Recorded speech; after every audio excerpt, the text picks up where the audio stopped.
Did you know that in the UK, 3 million single-use cups are used every year, with the majority ending up in the landfill?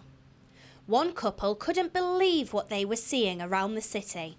We used to visit lots of coffee shops. We still visit lots of coffee shops. And we were appalled by the amount of waste that people were producing in the coffee shops. Cups, straws, plastic forks. And so what we've got here, if you just have a quick look at this is a representation of what one person can actually produce in 1 week. And this is an awful lot of stuff, isn't it? Most of these things end up in landfill or in the ocean. Yeah, very few of these things are actually recycled. The couple sell reusable cups, cutlery and even straws to try and reduce plastic pollution. But the problem is much bigger than these household items. Again, there's a problem with recycling. A lot of these products, for example, straws, spoons, etc., were only used for 20 minutes. And then what happens is they end up in the landfill for like 200 years, which just doesn't really quite sound right, does it? So many of these are not recycled. For example, if something's tainted with food, it can't be recycled.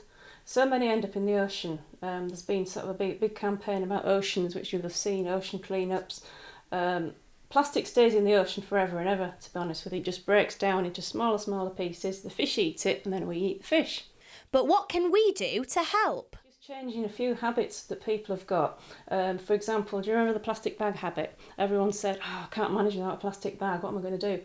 But it worked. Yeah, the number of plastic bags now in the environment is hugely reduced. People now take their own bag in. So that worked. People can change the habits. So just a simple habit of having your own cup like this, just think if that's 1 week's worth of stuff, just think what you can stop from going into the landfill and the oceans in a year.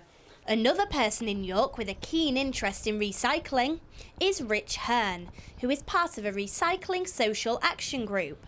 My recycling every 2 weeks, I'll have my plastic in there, and only up until about a month ago is I stopped putting other plastics in there.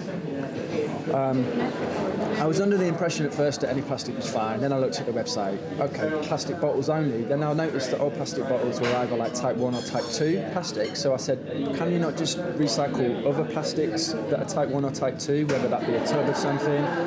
What's the difference? Plastic is a material that we use in our everyday lives, but it may be a surprising ingredient in more things than we realise. Tea bags have got plastic in them because they need it to be heat resistant so that the little bag doesn't fall apart. Now there are alternatives you can get. There's a few that don't contain plastics. With plenty of ways of reducing plastic in our oceans, from the grassroots of York, the race to reduce plastic pollution continues. Abby Walker, That's TV.